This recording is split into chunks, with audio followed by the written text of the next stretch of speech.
शांति। बाप आए हैं तुम बच्चों को तैरना सिखलाने, जिससे तुम इस दुनिया से पार हो जाते हो। तुम्हारे लिए दुनिया ही बदल जाती है।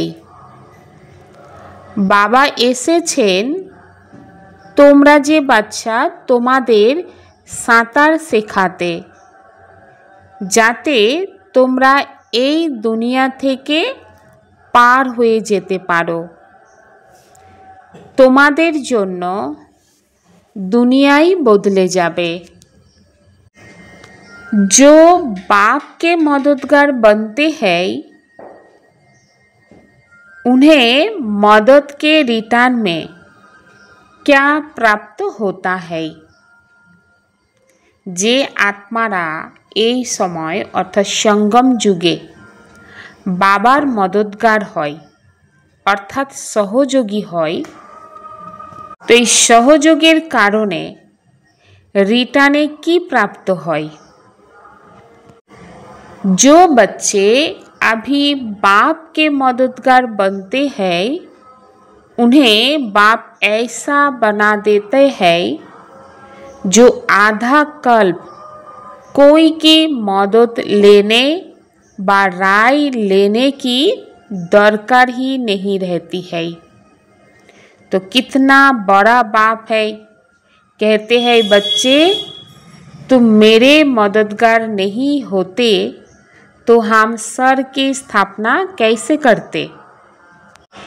এই সময় অর্থাৎ সঙ্গম যুগে যে বাচ্চারা বাবার সহযোগী হয়, মদদগার বাচ্চাদেরকে বাবা এমন বানিয়ে দেয় যে আধা কল্প ধরে কারোর কাছ থেকে সহযোগ নেওয়া বা রায় নেওয়ার দরকারই হবে না। তাহলে বাবা কত বড় বাবা। বাবা বলছেন তোমরা আমার যদি সহযোগ না দিতে আমাকে, তাহলে আমি স্বর্গ স্থাপন কিভাবে করতাম? তো সেই কারণে বাবার সহযোগী বাচ্চা হয়ে ভাগ্যকে তৈরি করে নিতে হবে। এখন বাবা আমাদেরকে কত সমঝদার অর্থাৎ বুঝদার বা বুদ্ধিমান বানাচ্ছে।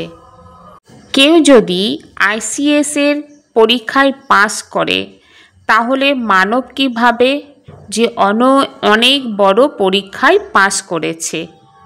তো এখন তোমরা দেখো কত বড় পরীক্ষায় পাস করবে। তো একটু চিন্তা তো করো যে পড়ানেওয়ালা কে? বাবা এসে পড়াচ্ছে না। আর পড়ছে কারা? আমরা আত্মা পড়ছি আর পরমাত্মা বাবা এসে আমাদেরকে পড়াচ্ছে। আর এটাও নিশ্চয় রাখতে হবে আমরা কল্পে কল্পে অর্থাৎ 5000 বছর পরে বাপ টিচার সদ্গুরুর সাথে মিলতে থাকি। বাবার সাথে যে মিলতে থাকি শুধুমাত্র আমরা বাচ্চারাই জানি। আমরা কত উচ্চ স্তরে বাবার সাথে থেকে বাবার কাছ থেকে বর্ষা নিচ্ছি।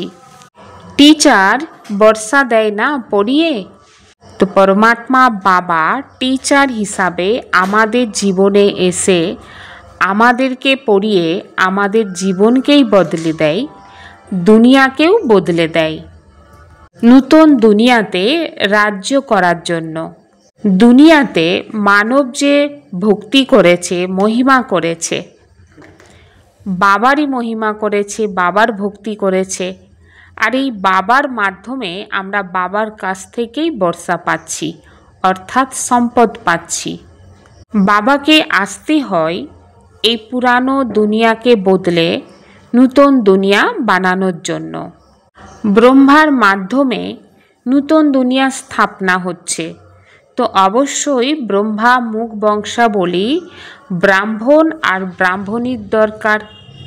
ব্রহ্মা তো নতুন দুনিয়া স্থাপন করে না, কিন্তু ব্রহ্মার মাধ্যমে নতুন দুনিয়া স্থাপন করে परमपिता परमात्मा। बाप कहते हैं मैं आकर जुक्ति से पुरानी दुनिया का विनाश कराए नई दुनिया बनाता हूँ। बाबा बोलছেন যে আমি যুক্তি দিয়ে পুরানো দুনিয়ার বিনাশ করাই এবং নতুন দুনিয়া স্থাপন করাই। আর যে নতুন দুনিয়া স্থাপন হয় সেই নতুন দুনিয়ার যারা থাকে তারা হচ্ছে খুব অল্প সংখ্যক। সরকার চেষ্টা করছে না যে জনসংখ্যা যেন কম হয়, তো এখন কম তো হবে না। तुम अपने को स्टूडेंट भी समझते हो, तैरना भी सीखते हो। তোমরা নিজেকে স্টুডেন্ট মনে করো এবং সাঁতার শিখতে থাকো। বলাই হয় না যে নৈয়া মেরি পার করো, অর্থাৎ এই জীবনরূপী নৌকাকে পার করে দাও। অনেক নামি গ্রামী হয় যারা সাঁতার শেখে।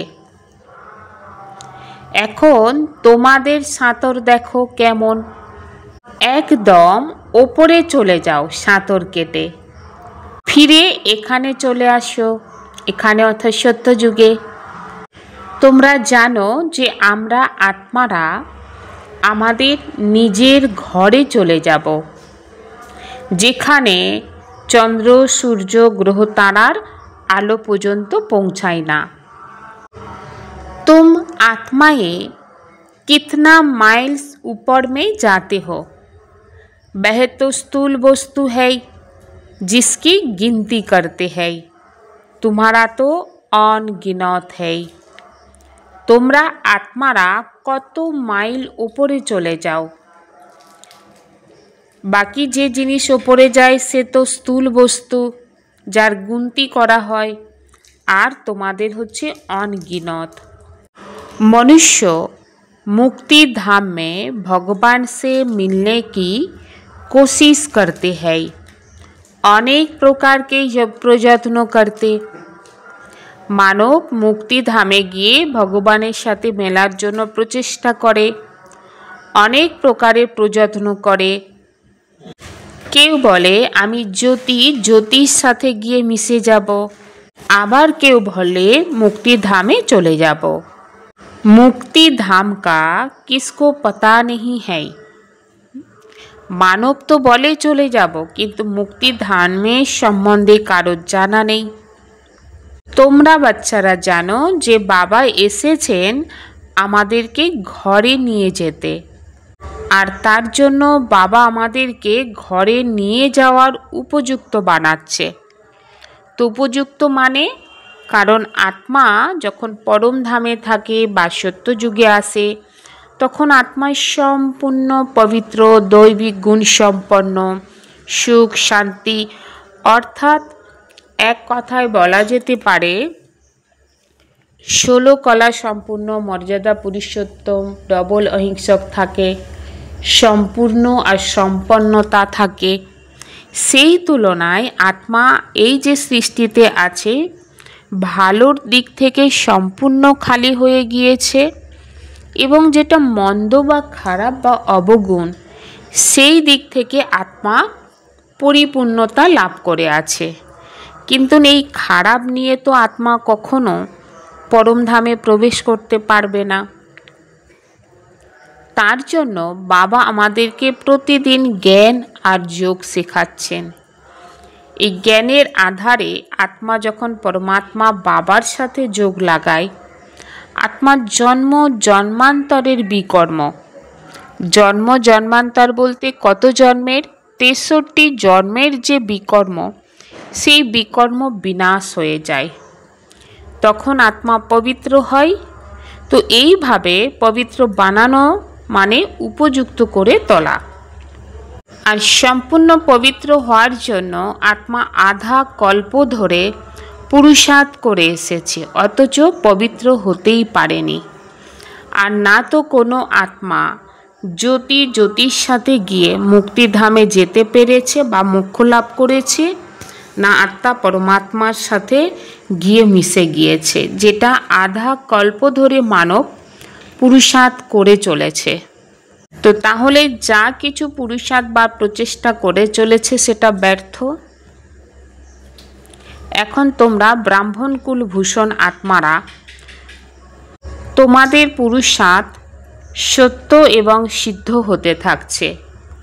सच्चा सच्चा सदगुरु है शिव बाबा, उसको तो चरण है ही नहीं। সত্য সত্য সদ্গুরু হচ্ছে শিব বাবা, যে বাবার চরণ তো নেই। তো বাবা বলছেন আমার তো চরণ নেই, তাহলে আমি কিভাবে পূজা করাবো? আর তাছাড়া আমার বাচ্চারা তো বিশ্বের মালিক হয়ে যায়, তো সেই মালিক বাচ্চাদের দিয়ে কি আমি পূজা করাবো? তো ভক্তি মার্গে এসে বাচ্চারা বাবার পায়ে পড়তে থাকে, পা নেই তবু না জেনেও পায়ে পড়তে থাকে। বাস্তবে বাবার সম্পত্তির মালিক তো বাচ্চারাই হয়। তো পায়ে পড়া মানে নম্রতা দেখায়। ছোট বাচ্চা আদি কি করে, বড়র পায়ে গিয়ে পড়ে, অর্থাৎ তাকে সম্মান করে। আর বাবা এখানে বলছেন আমি তো তোমাদের পায়ে পড়া থেকেই মুক্ত করে দিচ্ছি, তাহলে কত বড় বাবা। আর বাবা এই কথা বাচ্চাদেরকে বলছে যে তোমরা আমার সহযোগী বাচ্চা, তোমরা যদি আমাকে মদত বা সহযোগ না করতে তাহলে তো আমি স্বর্গ কিভাবে স্থাপন করতাম। তো সেই কারণে বাবা বাচ্চাদেরকে বোঝাচ্ছেন যে বাচ্চা তোমরা আমার সহযোগী হও, তাহলে আমি তোমাদেরকে এমনভাবে বানাবো যে তোমরা আধা কল্প ধরে কারোর কাছ থেকে সহযোগ বা মতামত নেওয়ার দরকার হবে না। এখানে বাবা বাচ্চাদের কাছ থেকে মদত বা সহযোগ নিচ্ছে, তার জন্য বাবা বলছেন বাচ্চে ছি ছি হয়েও না। ছি ছি অর্থাৎ খারাপ হয়ে যেও না। খারাপ হয়ে গেলে তো তাহলে বাবাকে কিভাবে সহযোগ দেবে? মায়ার কাছে কখনো হার খাবে না। যদি হার খেয়ে যাও তাহলে তো নাম বদনাম হয়ে যাবে। তো বাবা বলেন তোমরা আসো এখানে গোড়া হতে। গোড়া অর্থাৎ আত্মা শতপ্রধান পবিত্র হতে আসে। ফির যখন কালামুহ করো তো পতিত বন যাতে না। তো সহযোগের পরিবর্তে নাম বদনাম কর দেতে, সহযোগের পরিবর্তে নাম বদনাম করে দাও। তো একজন হচ্ছে মায়ার মুরিদ আর একজন হচ্ছে ঈশ্বরের। তোমরা তো বাবাকে ভালোবাসো না। তো গায়েন আছে বিনাশকালে বিপরীত বুদ্ধি আর বিনাশকালে প্রীত বুদ্ধি। তো সেই কারণে বাবার নাম বদনাম কি কখনো করে? তো বাবা বলছেন দেহ সহিত যা কিছু দেখছো সব কিছুকে ভুলে যাও, একমাত্র আমাকে স্মরণ করো। মায়া তোমাদের শতপ্রধান থেকে তমপ্রধান বানিয়ে দিয়েছে, এখন ফির শতপ্রধান হতে হবে, অর্থাৎ মায়া জিতে জগৎ জিত হও। এটা হচ্ছে হার আর জিতের খেলা, সুখ দুঃখের খেলা।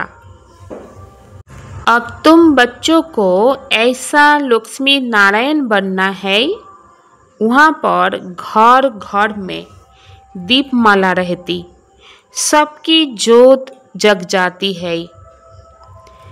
বা বলছেন এই রকম তোমাদের লক্ষ্মী নারায়ণ হতে হবে। সত্য যুগে ঘরে ঘরে দীপমালা থাকবে। ঘরে ঘরে দীপমালা অর্থাৎ সকল আত্মার আত্মারূপী দীপক জেগে থাকবে। আমি আত্মা, এই অনুভূতি থাকবে, স্মৃতি থাকবে। তো বাবা কত সহজ করে বাচ্চাদেরকে বোঝাচ্ছে। বাবা ছাড়া মিঠে মিঠে শিখিলাদে বাচ্চা এই কথা কে বলবে? তোমরা আধা কল্প ধরে ভক্তি করে এসেছো, একজনও ফিরে যায়নি। বাবা এসে তোমাদের সবাইকে নিয়ে যাচ্ছে। भक्ति मार्ग में तुम कितने धक्के खाते हो, तुम कितना दूर स्नान करने जाते हो। एक लेक है, कहते हैं उसमें सबकी डुबकी लगाने से परिया बन जाते हैं। বা বলছেন ভক্তি মার্গে তোমরা কত ধাক্কা খাও, কত দূরে যাও স্নান করতে। একটা লেক ছিল যেখানে সবাই ডুব লাগাতো, ভাবনা ছিল ডুব লাগালে পরি হয়ে যাবে। এখন তোমরা বাবা যে জ্ঞানের সাগর, এই সাগরে তোমরা ডুব লাগাচ্ছ। তো এই সাগরে ডুব লাগানোর কারণে তোমরা পরিজাদা হয়ে যাচ্ছ। দুনিয়াতে বলে না, কেউ যদি ভালো ফ্যাশন করে তো এই কথা বলে যেন পরীর মতন লাগছে। তো এখানে বাবা যে তোমাদেরকে জ্ঞানরূপী রত্ন দিচ্ছে, তো জ্ঞান আর যোগ এই দুটো পাখনার আধারে তোমরা খুশিতে উড়তে থাকো। মানুষ তো পরী হয়তো ফ্যাশন করে পরী হয়, সে তো কলিযুগের পরী, কিন্তু তারা তো জ্ঞান যোগের আধারে উড়তে পারে না, না, কারণ তাদের কাছে জ্ঞান নেই। কিন্তু তোমরা যে আত্মা, তো বাবা তোমাদেরকে জ্ঞান আর যোগের ডানা দিয়েছে, যার আধারে তোমরা বাবার সাথে পরম ধামে নিজের ঘরে নিজের ইচ্ছা অনুসারে যাতায়াত করতে থাকো, অর্থাৎ উড়তে থাকো। এতে তোমাদের আন্তরিক খুশি এগুলো বাড়তে থাকে, যেটা দুনিয়ার মানবের কাছে নেই। বাবা বলেন এক বাচ্চার কারণে কত নাম বদনাম হয়ে যায়, কত মুশকিল হতে থাকে। এখানে তো তোমরা কত উচ্চ কাজ করছো, কত শ্রেষ্ঠ কাজ করছো, বিশ্বের সবাইকে উদ্ধার করার কাজ করছো, এই শ্রেষ্ঠ কর্ম করছো। অথচ 3 পের পৃথিবী মেলে না, অর্থাৎ 3 পা মাপবে সেই রকম একটু জায়গা মেলে না যেখানে ঈশ্বরীয় অধ্যয়ন বা পড়াশোনা হবে।